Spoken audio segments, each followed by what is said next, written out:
자, 오늘은 서울 송파구 북위례지구입니다. 위치가 서울입니다. 그만큼 지가가 비싸다.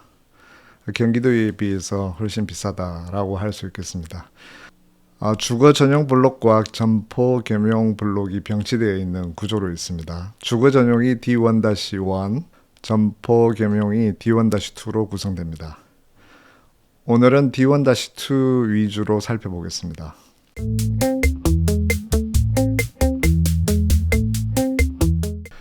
자, 서울에 있다는 것의 장점은 인프라라고 할 수 있겠습니다. 바로 남측에 인접해서 대형 의료 복합시설 부지가 있고 트램이 개통 예정에 있습니다. 위례선 트램에 대해서 잠시 살펴보면 위례 신도시와 지하철 5, 8호선을 연결하는 5호선 마천역과 8호선 복정역 그리고 남위례역을 잇는 길이 5.5km 노선입니다. 자, 개인적으로 북위례 현장을 둘러본 소감을 먼저 말씀드리겠습니다. 장소적 특징이 서울이다라는 것은 아까 말씀드렸지만 토지 가격이 비싸다. 토지가만 봤을 때는 확실히 경기도 다른 권역에 비해서 적게는 2배, 많게는 한 4배 정도 훨씬 비싼 가격이다라고 할 수 있겠습니다. 그리고 신도시 상가주택 지구 평균 용적률이 현재 한 180% 정도 된다고 보면 위례지구는 150%입니다. 그러면 상대적으로 건축주 입장에서는 개발 투자금이라든가 그런 부분이 좀 부담스러운 환경일 수 있다. 근데 어쩌면 도시 환경적 측면에서 보면 쾌적성이 다른 어떤 지구에 비해서 높다고도 할 수 있습니다. 근데 어떤 투자 대비 수익성만 생각하고 봤을 때 이제 땅값이라든가 여러 가지 비용들을 생각하다 보면 결국 건물 시공비에 적게 투자되는 경향도 있겠습니다. 그래서 어쩌면 싸고 넓게 라는 전략으로 접근했을 때는 나중에 임대 경쟁 시장이 열렸을 때 그럴 때 조금 밀릴 수 있다는 점을 유의해야겠습니다.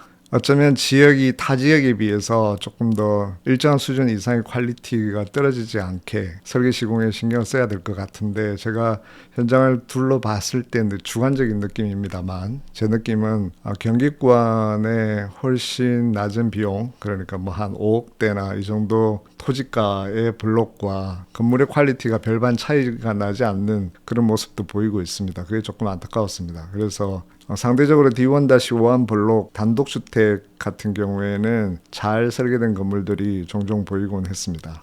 토지가 비싼 것에 비례해서 설계와 시공의 퀄리티에도 조금 유의할 필요가 있다라는 생각이 듭니다. 현장을 같이 둘러보겠습니다. 위례지구의 큰 특징으로 이 트램이 블록 전체를 감싸고 지나간다는 점을 들 수 있습니다.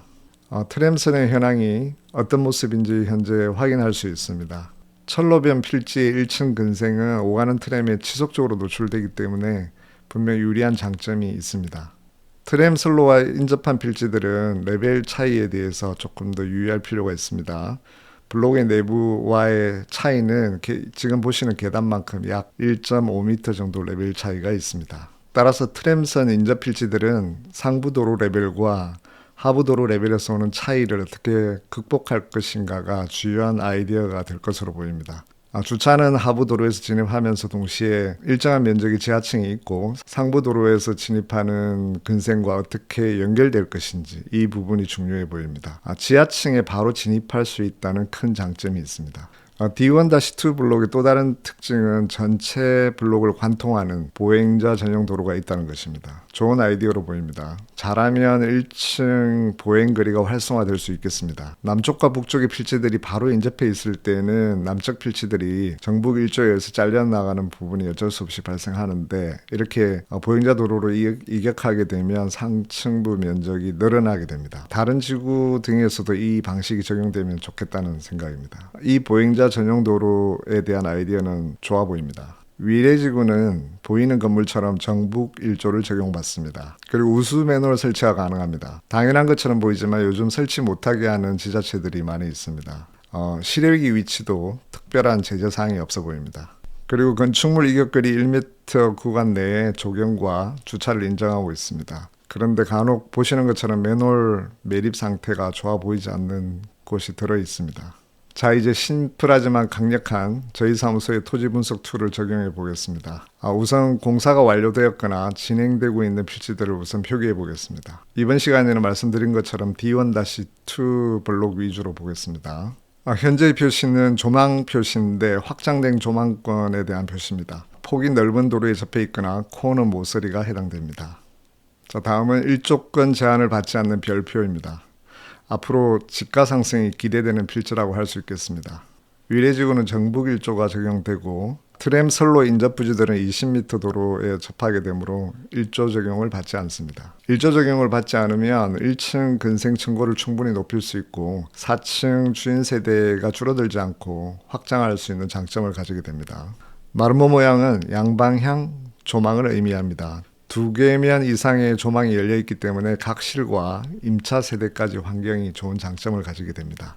다음 역삼각형은 상가 활성화 표시입니다. 특히 중심도로와 트램역 주변은 유동인구에 대한 노출이 클 수 있습니다. 다음은 태양 표시입니다. 남향 또는 동향을 표시했습니다. 마지막으로 자연환경 연계성입니다.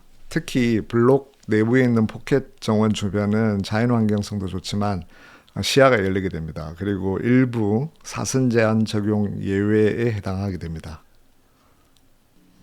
표시가 많으면 객관적으로 좋은 땅인 것은 맞지만 개인적으로 어떤 위치를 선호하고 또 라이프 스타일에 맞는지를 먼저 고민하시는 것이 좋은 선택이 될 것입니다. 보여드린 분석은 기본적인 확인 사항을 체크한 것입니다.